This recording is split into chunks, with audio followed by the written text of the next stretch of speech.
Now students, see page number, all of you, 12. I am reading this paragraph.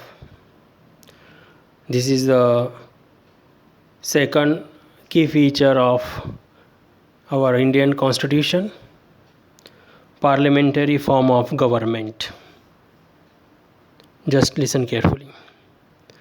The different tiers of government, different level of government, central government, state government and local government, that you just read about, consist of representatives who are elected by the people. Now in the above paragraph, now we understood that there are more than one level of government: central government, state government and local government, and consist of representatives. Means we can say in that government people's representatives, who are elected by the people. Your class 7th book began with the story of Kanta. Can you remember? Last year you have studied Kanta's story, who was standing in line to vote during an election.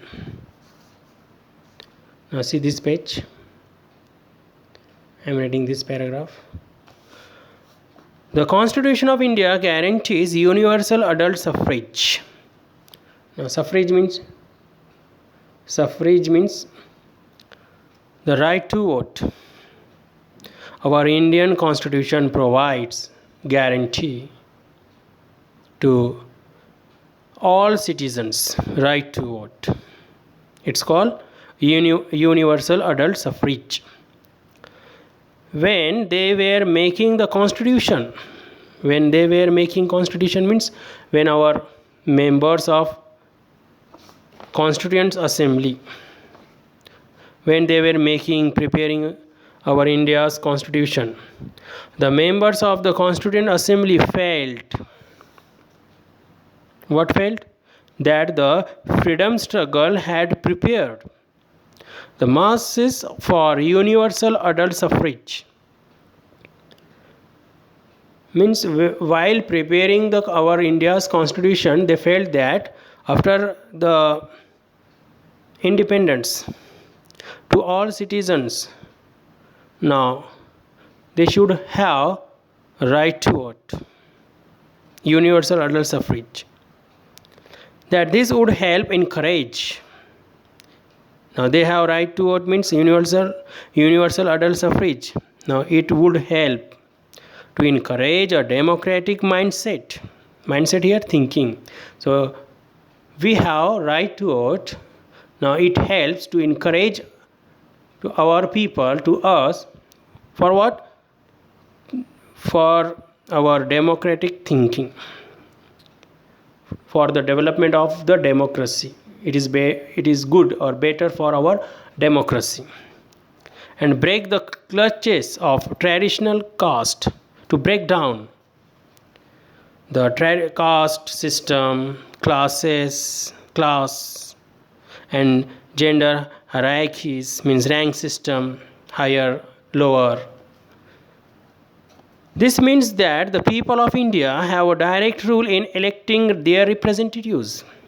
People of India, now they can participate in the decision making process in our government policies by elections, by sending their representatives. Also, every citizen of country, irrespective of his or her social background, irrespective of means without concern. Now every citizen of our country can also contest means can take a part in elections. Means a caste, gender, social background, that is not important in election, as well as for, we can say, the contesting also. these representatives are accountable to the people.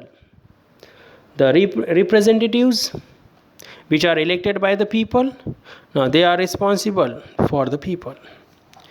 You will read more about why representation is crucial. Crucial means here important. Means representation, representatives, why? Important to democratic functioning in a democratic country.